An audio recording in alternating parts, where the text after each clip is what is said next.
केंद्र सरकारने एक दिवसच नेमून दिला की ज्या दिवशी देशातल्या सगळ्या राज्यांनी जो काही पकडलेला माल आहे, जो ठेवलेला माल आहे, तो माल त्या दिवशी जाळायचा आणि त्या दृष्टीने जवळपास हजारो कोटी रुपयाचा माल हा आता आपण जाळलेला आहे। त्यामुळे हा माल पुन्हा मार्केटमध्ये येऊ शकत नाही अशा प्रकारची व्यवस्था केली आहे। अध्यक्ष महोदय, महाराष्ट्रामध्ये या ड्रग्जचं प्रमाण जवळपास महाराष्ट्रातल्या सगळ्या जिल्ह्यात वाढलेलं आहे। माननीय मुख्यमंत्री महोदय म्हणतायत सरकार प्रयत्न करतंय आणि करतंय, त्याबद्दल आमची तक्रार नाही। पण अनेक ठिकाणी पोलीस अधिकारी रेड करतात, जे सापडतात 8-9, माझ्या आष्ट्यात 8 जणांची अटक झाली आणि शेवटी दोघांच्याच नावाने गुन्हा नोंदवला, 6 जण सोडली। DSPना माहीत नसेल, हे खालच्या खालीच उद्योग चालतात। त्यामुळे पोलिसांनी एकदा अरेस्ट केला आणि त्यातला जो मेन कल्प्रिट आहे, जो त्या भागात ऑपरेट करतो, त्याचं नाव बाजूला काढलं। असे उद्योग महाराष्ट्रात सर्व ठिकाणी चालतात। त्यामुळे पोलिसांच्या, सगळेच पोलीस असे आहेत असा माझा दावा नाही, पण पोलिसांच्यात हप्तेखोरी करणं हा एक सोर्स ऑफ इन्कम झाला आहे पोलीस स्टेशनचा। आणि म्हणून आपण माननीय मुख्यमंत्री महोदय, गृहमंत्री महोदय म्हणून आपणाला माझी विनंती आहे की या ड्रग्जच्याशी संबंध असणारे जे पोलीस सापडतील, जे पोलीस अशा ड्रग्जच्या गुन्ह्यांना मागे घालतील, त्यांना तात्काळ निलंबित करावं, चौकशी करून बडतर्फ करावं।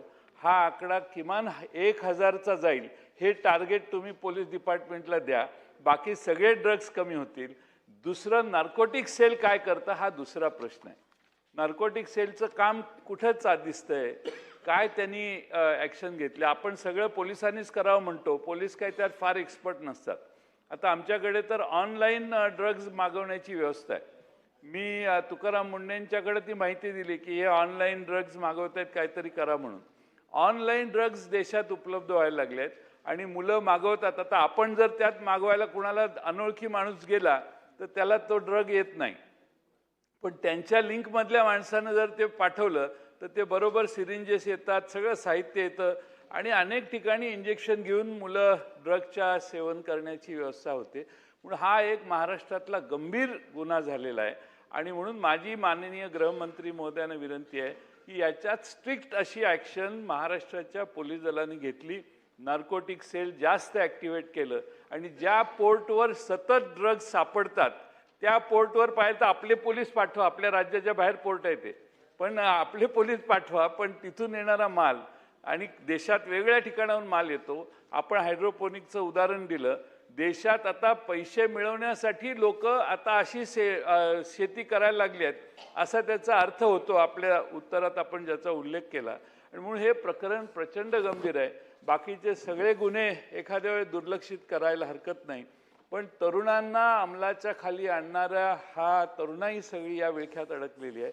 म्हणून माननीय मुख्यमंत्र्यांनी रोज सकाळी 20 मिनिटं किंवा 15 मिनिटं याचं असेसमेंट घेण्यासाठी ब्रीफिंग घ्यावं अशी माझी त्यांना विनंती आहे। अध्यक्ष महोदय, सन्मान्य जयंतरावांनी जे सांगितलं, निश्चितपणे आपण ही पॉलिसी अशीच ठेवलेली आहे आणि जेवढे पोलीस हे प्रत्यक्ष किंवा अप्रत्यक्ष या गुन्ह्यांमध्ये आत्तापर्यंत आढळले त्या सगळ्यांना बडतर्फच केला आहे। आपण त्यांना कोणालाही सस्पेंड केलं नाही, त्याला बडतर्फच केलं आहे। आपण जे सुचवलं त्याप्रमाणे आता आपण आपल्याकडे आधी जे नार्कोटिक्सच्या संदर्भात जे काही व्यवस्था होती ती छोटी होती। आपल्याला कल्पना आहे मागच्याच वर्षी आपण आपला ANTF जो आहे, अँटी नार्कोटिक्स जो फोर्स आहे, हा फोर्स विस्तारित केलेला आहे। आता प्रत्येक पोलीस स्टेशन, आधी प्रत्येक पोलीस स्टेशनला आपल्याकडे ANTF नव्हता, आता प्रत्येक पोलीस स्टेशनमध्ये ANTF आपण उभा करतो आहोत।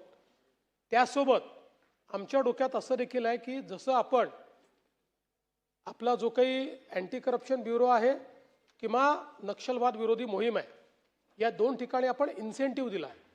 लोक गडचिरोलीला का जातात, तिथे स्पेशल पे आपण देतो, त्यावेळेस सगळे चांगले पोलीस तिथे जायला तयार असतात। किंवा अँटी करप्शनमध्ये 1 स्टेप अहेड त्यांना ठेवतो, म्हणजे जो ॲडिशनल SP असेल तो तिथे SP म्हणून त्या पोस्टवर जातो। तर तशा पद्धतीनं आम्ही आता निर्णय करतो, चांगले अधिकारी हे ANTF मध्ये गेले पाहिजेत. याकरता त्यांना स्पेशल पे किंवा वन स्टेप अहेड अशा पद्धतीनं जो त्या ठिकाणी काम करेल त्याला आम्ही ते डेझिग्नेशन देणार आहोत. आणि त्यासोबत इथे जो 3 वर्ष काम करेल त्याला चॉईस पोस्टिंग अशा पद्धतीचीही आम्ही योजना तयार करतो आहोत, जेणेकरून चांगले अधिकारी, म्हणजे काय झालंय की आपल्याकडे आतापर्यंत ANTF किंवा जो काही नार्कोटिक्स ब्युरो होता, दुर्दैवाने त्याची अवस्था अशी होती की कोणाला डंप करायचं असेल तर त्याला तिथे आपण टाकून द्यायचो. आता ही लढाई ही बिनीच्या शिलेदारांनी लढावी लागेल. बेस्ट ऑफिसर्स आपल्याला त्यात उतरवावे लागतील आणि म्हणून बेस्ट ऑफिसरला इन्सेंटिव्ह देण्याकरता आपण त्याही संदर्भातली जी काही व्यवस्था आहे ती करतोय. आपण जे सांगितलं त्याची मी नोंद नक्की घेतो. मी रोज ब्रीफिंग घेतोच, पण 20 मिनिटं स्पेशली मी नार्कोटिक्सच्या